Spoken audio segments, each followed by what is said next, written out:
On Friday, Kevin and I went to the Arvada Center. It was our first time, and we saw Keb Mo and Sean Colvin. Ian was there. There were a few Columbine people there we saw. And he sang this song, which was funny, but it really related to today, about a suitcase. And about how he had this suitcase, and he brought this suitcase with him everywhere he went. And in the suitcase, of course, was his baggage, which we all have. We all have a suitcase full of baggage that we travel with. And then he met a woman, and lo and behold, she had her own suitcase. And then they lived together, and then they both had suitcases, and then they had little kids, and they gave their little kids little suitcases too. And it was really cute. But it's so true of our lives that we carry around this stuff. We carry around this baggage, this suitcase. And maybe your suitcase is filled with feeling like you're not enough, or feeling like you don't do enough. Or maybe you're carrying around stuff about feeling anger or anxiety about what's going on in the world. Whatever it is, I want you to just breathe and exhale. We're going to get into that exhaling, breathing just a little bit more in a minute. We're continuing our work with this book, Wake Up Grateful by Christy Nelson. This has been a fantastic book for this year, and we're working through one chapter at a time. And every time I read a chapter and I think, no, we don't need to cover that one. I'm like, this is exactly what I need for the week. So this one is on celebrating sufficiency. Celebrating that we have enough, we do enough, we are enough. Celebrating that, savoring that, not taking anything for granted in our lives. It's so easy to take things for granted. She says if there's something in your life that is not a surprise, it's probably something you're taking for granted. Look at things as a surprise, as joy. So Christy Nelson talks in the beginning of this chapter about how when she was done with her cancer treatment, she was living on $731 a month that she got from disability. And that is the least amount of money she ever had in her life. But she felt incredibly rich because she said her community was her social security. And her practice was not taking anything for granted, just living a full life. How many of us do that? How many of us look at our community as our security, as our security blanket, as our place where we get enriched, where we feel like we belong? We are the richest country in the world, in America. And in 2019, there was a survey that was done among millennials and said that 80% of them felt like they weren't enough. In 2024, there was an online poll done, and 90% of the people felt like they were not enough. And in 2025, there's a company that ranks countries on the planet for happiness, and United States fell to 24th. The richest country in the world, and we're 24th, so that shows us, right, that money doesn't buy our happiness. It must come from somewhere else. We have a scarcity mindset. Christy Nelson says this: paradoxically, the more developed and affluent a society, the more we will be on the receiving end of the messages telling us we do not have enough.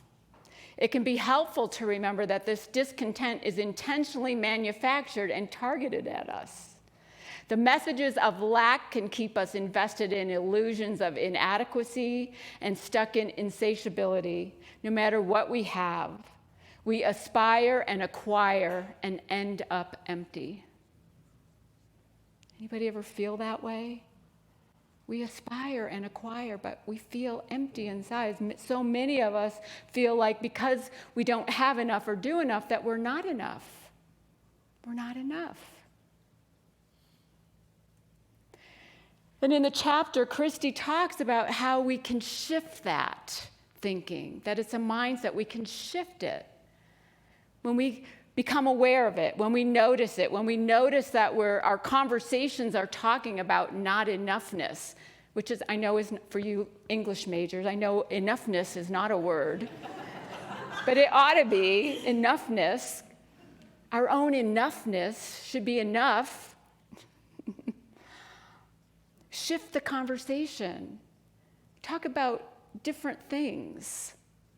Focus on what we do have.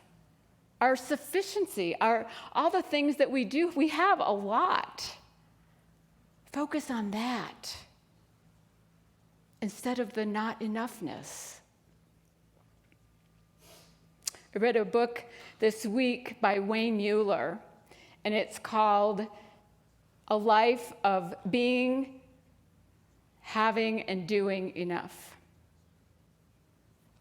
And in it, he talks about how, all of us have a thermostat in our houses. And the thermostat regulates the heat or the air conditioning. We program it. We program it at a certain temperature. And when it gets to that temperature, the heat or the air conditioning will shut off. And if it didn't, the house would become unbearable, either too hot or too cold.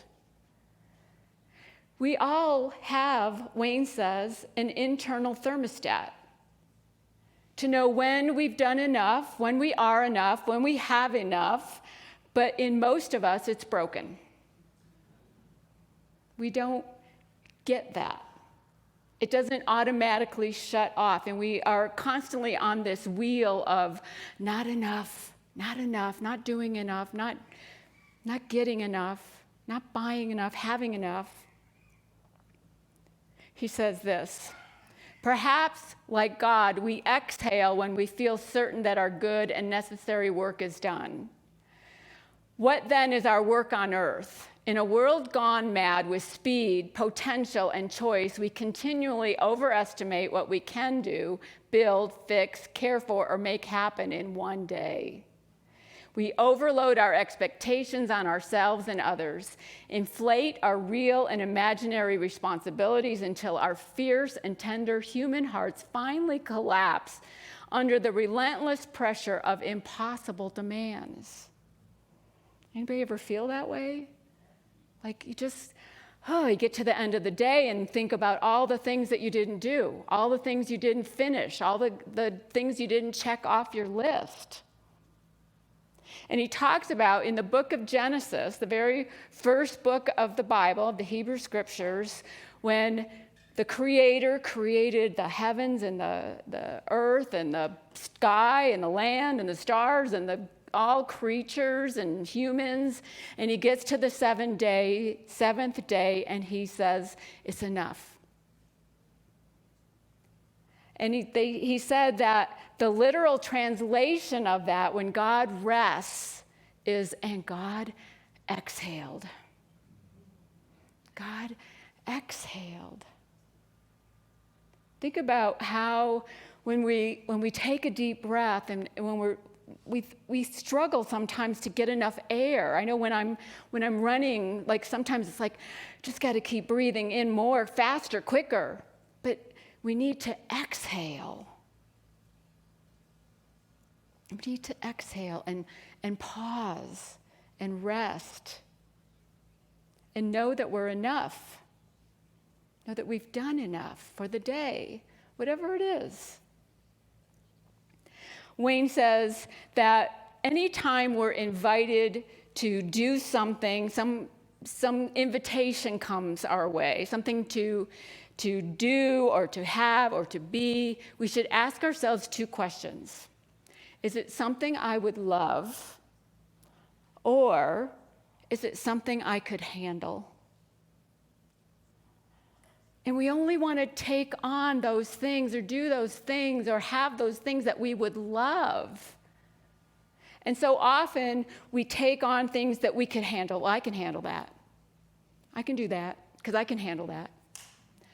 And it doesn't bring us more life. Our life force doesn't light us up. It doesn't bring us joy. And we overload ourselves. Overload ourselves with trying to do too much in a day.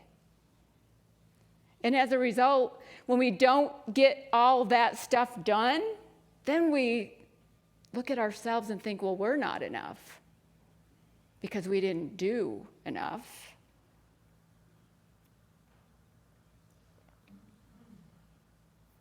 Did I do the Wayne quote? Did I do the Wayne quote? Yes. I already did the Wayne quote. So I read another book. As Seth said, are many books this week, yes. The Soul of Money by Lynn Twist. This has been out quite a while. I think it was published in 2003. And Lynn Twist, in the 1970s, the author, her husband was on the fast track.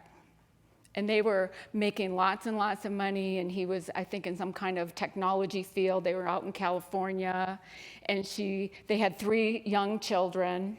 The youngest was 1. And she said they were in a state of more, buy more, have more, do more, accumulate more. And she said it was never ending. They were trying to keep up with everybody else. Her husband was working for a company that aspired to be the first billion-dollar company. And it was just this constant more. And she said we would buy new clothes, and then we need new shoes to go with the new clothes, and then we need new coats, and then they'd buy more houses, and the house needed art, so they'd learn about art and have to have this great art, and then they learned about wine, and then they need a wine cellar, of course. And she said it was just so much. And she remembers saying that we always said that our children were the most important part of our life.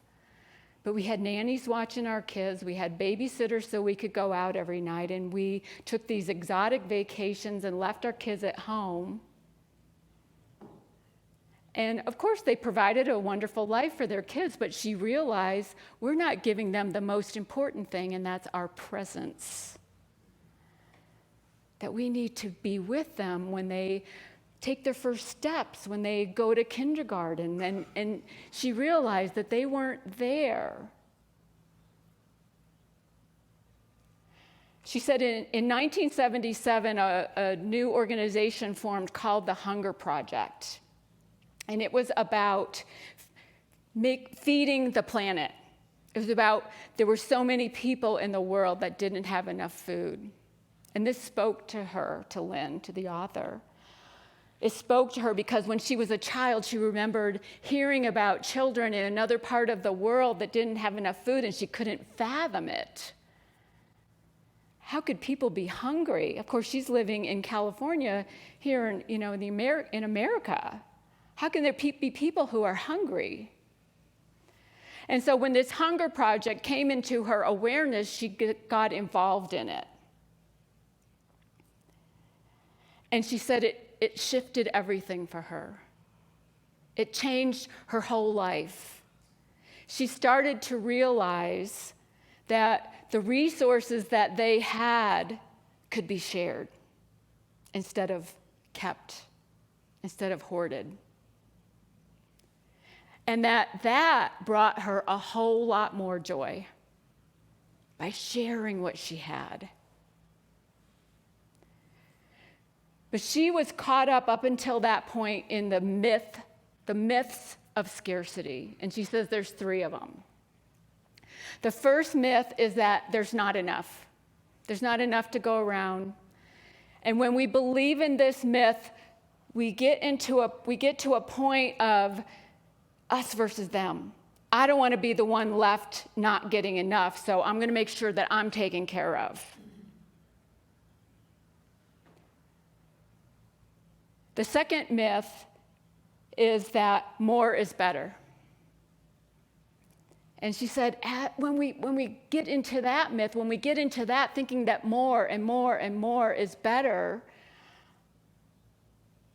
we have to keep ourselves up to that standard too, and we often don't. We often don't see ourselves as better as we get more. And what we do is when we have more, we start judging and seeing people who don't have as much as we have as less than. It's a myth. And the third myth is there's nothing I can do about it. There's nothing I can do. This is probably the worst of all of them, is to just get complacent and think, I can't do anything about this, and just let it go. Because there's always something we can do. We can raise our own consciousness. But if we think there's nothing we can do, we lose hope. We feel powerless. Scarcity is a myth. We may have circumstances in our lives where we don't feel we have enough, but all of us have inner resources. We have inner things we can tap into. And Spirit speaks to us in ideas and nudges and intuition, and will give us ideas when we ask for it, when we're aware of it, when we say open to it. Spirit is always talking to us, that divine part of ourselves, not some spirit out there, but the Spirit in us is always talking to us, always guiding us. And we have enough. We have sufficiency, as I have too many authors today. Christy Nelson talks about. Celebrate what we have. Appreciate what we have. And know that it's enough. Know that we're enough. Sufficiency is a mindset.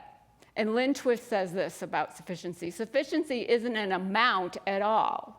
It is an experience, a context we generate, a declaration, a knowing that there is enough and that we are enough.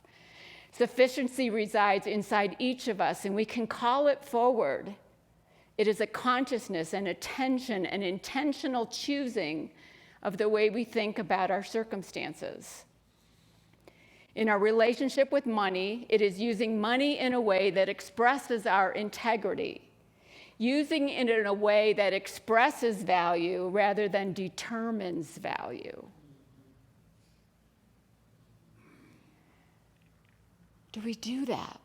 Use our money in a way that expresses value. I like to hope, and I think, and I believe that we do that here at Columbine. That we express value with the resources that we get. We express it with feeding people. Colorado Feeding Kids, Feet Forward, Sister Carmen. We express it by offering workshops and classes and things to help you increase your spiritual awareness. We feed you spiritually. And we express value by offering this space and giving you a place to create community, to feel a sense of belonging. And we express value by taking care of your kids and grandkids while you're sitting in here and loving them up. And the teachers, the adults that are down there with your kids, they love your kids and grandkids.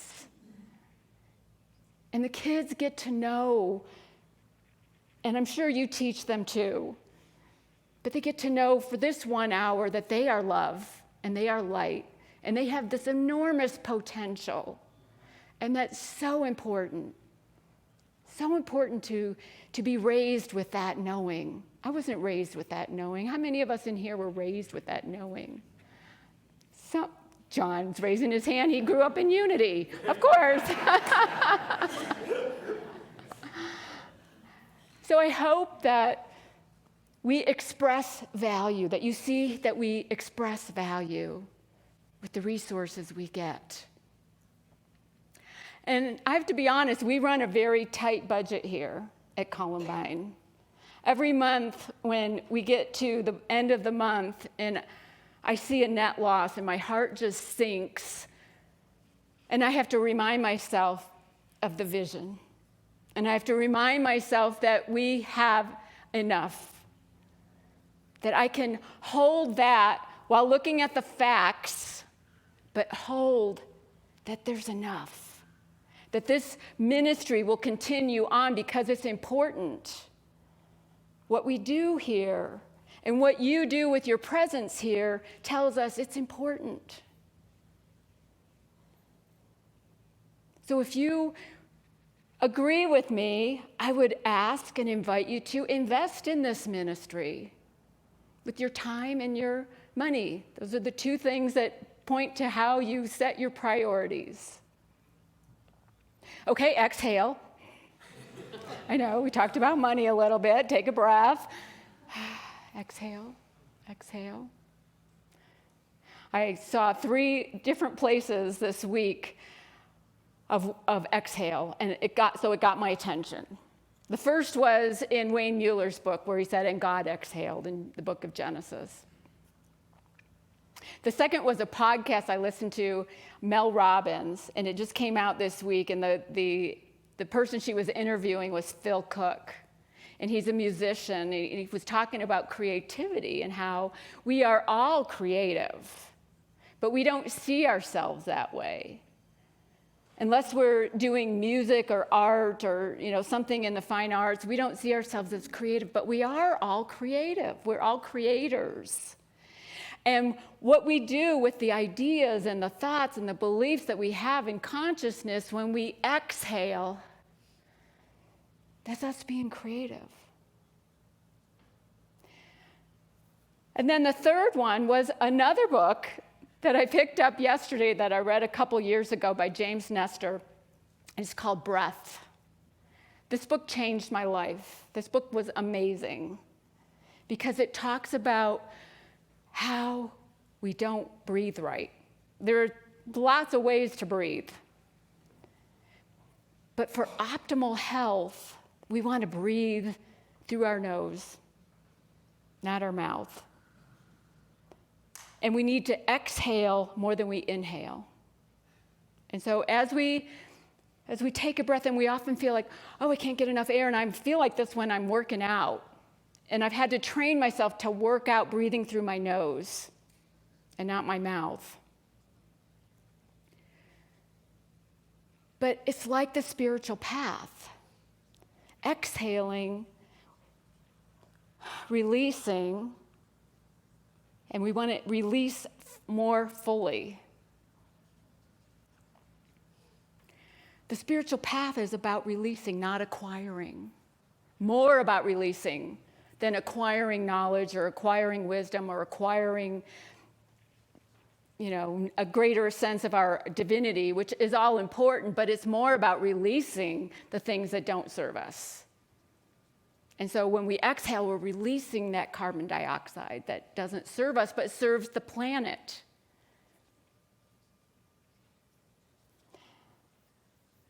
It's funny, I didn't realize till this morning, I'm looking at this chapter in Wake Up Grateful, and it's a real short chapter on celebrating sufficiency. It's not enough. It's not enough. And that's why I'm, talking about 4 different books. And I realized that this is part of my suitcase, if you will. My suitcase. That is, I'm not doing enough. I'm not offering enough. I'm not giving enough. It's exhausting. Read one more book. No, it's enough. It's enough. So we want to be very careful when we're caught up in that, because it's so easy to get into those 3 myths of scarcity instead of celebrating our efficiency, sufficiency, celebrating it, savoring it. Be grateful for it. Live a grateful life Because we have enough. We are enough. You all are enough. Exhale. And when you think you've exhaled all the way, push it just a little bit more and get it all out. We need to release, get it out. So I invite you this week, look at your lives. Where are you feeling that you're not enough, perhaps? Where are you feeling that you don't do enough, you're not giving enough, or getting enough? And know that you are. That however you are showing up, just your beautiful presence is enough. It's enough. And it's beautiful. You are enough. Stay.